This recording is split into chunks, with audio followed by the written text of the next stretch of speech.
Hello and welcome back to John's Random Reviews. Right then, I've done a video about this amazing Makita RECIP saw. This is the DJR 189. Now this has not been out that long, this tool, probably 6 months or so. But boy oh boy do I use it a lot. It's absolutely amazing, very powerful tool. You can use it one-handed and the stroke rate is still really good. It's not got a short stroke rate, but I found a little bit of a problem with this tool. I didn't want to find them. I don't go looking for problems, but sometimes I have an analytical mind, you know what I mean? I'm always thinking of ways that a manufacturer could have improved the tool.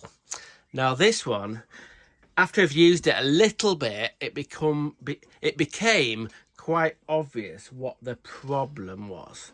So we'll go into it. Right, imagine, get a blade in first. There. So if I'm using this one-handed, it's quite light, it's quite well balanced, it's all pretty good. But if I really want to press down a lot, see this little bit of rubber overmold in here,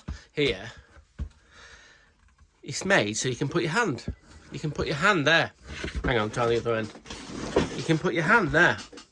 Sort of you can use it two-handed. But the problem is when this bit here, imagine, is where you're supposed to put your hand. Maybe if you were like a 3-year-old, you could get all your fingers in that gap.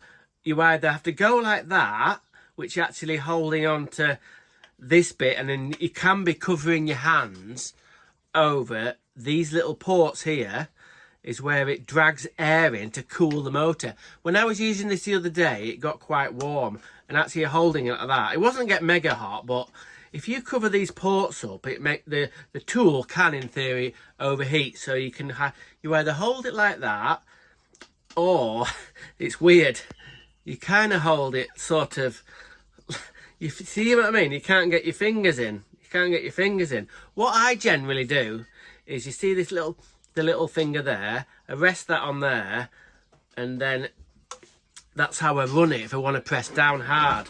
But look how close, look how close the finger is to that. I've had odd occasions where this has happened. Oh my God. Look at that. Look at that. Look how close. Look, imagine getting your finger trapped in there. This thing, it oscillates at 3,100 oscillations a minute. Now, I'm not saying that it would chop your finger off, putting it down there, but it could. It's not good. Yes, your finger's not getting near the sharp bit there, but odd time where my finger just touched that bit while I was running, I thought, oh, if only this bit was a little bit longer. If only they'd have made this bit here another, well, let's say my hand there, it needed to be about 3 inches longer. But yeah, that would make the whole tool longer. And you still need access to this bit here, which is the blade changer. So that needs to be accessible, so you can change the blades. So what to do? Well, yeah, I'm stuck with it, aren't I? What can I do? No, I'm not. I'm never stuck with anything. I figured out a way to make a cover for this bit. So what I've done is, this is a Makita jigsaw I got off a work colleague, and it was a brushless 18-volt LXT jigsaw, and the circuit board had gone on it, so I couldn't do anything with it. So what I've done, I've cut a section out of it, as you can see there. So what I've got left with, I've got my little box of tricks, is this. So in a minute I'll show you how it fits properly, but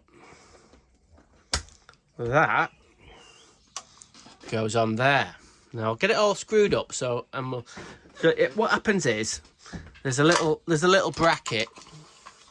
There's a little bracket that goes on there, and then these two screws, they screw through there. So then that's covers stable, and without me, I'll just get it put on.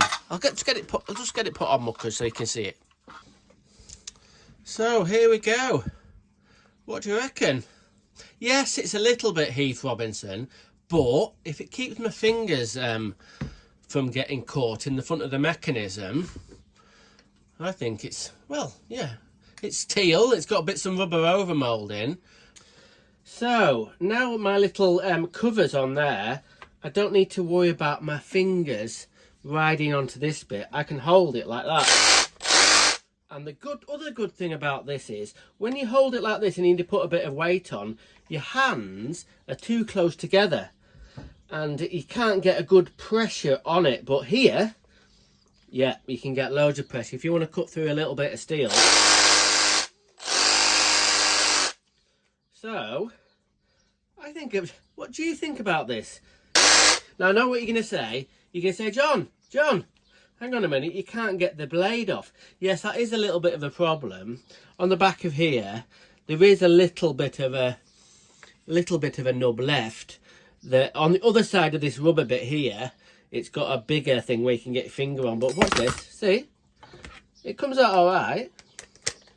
So it's not really a big effort to push this little bit here to get the blade off. It's just a case of like that. So that shouldn't be a problem. If it gets really worn and tight, I might have to rethink it. But for now, I didn't think I'd be able to improve this amazing RECIP saw. But I think I have. What do you think? What do you think of my... I know you're going to be like, you're not going to believe this, but judging off other videos on my channel, when I've been a tad little bit, maybe a little bit unsafe, I'm making a tool safer for me. And hopefully you could maybe, if you have this problem, you can make this little modification. If you haven't got an old jigsaw to make it, I'm sure you'll be able to find something to make a cover. A little bit of fiddling, a little bit of drilling, and a bit of super gluing on that bit there. And yeah, I'm stoked. I hope you're stoked. And thanks for watching. Okay, round of his rad. Rock on.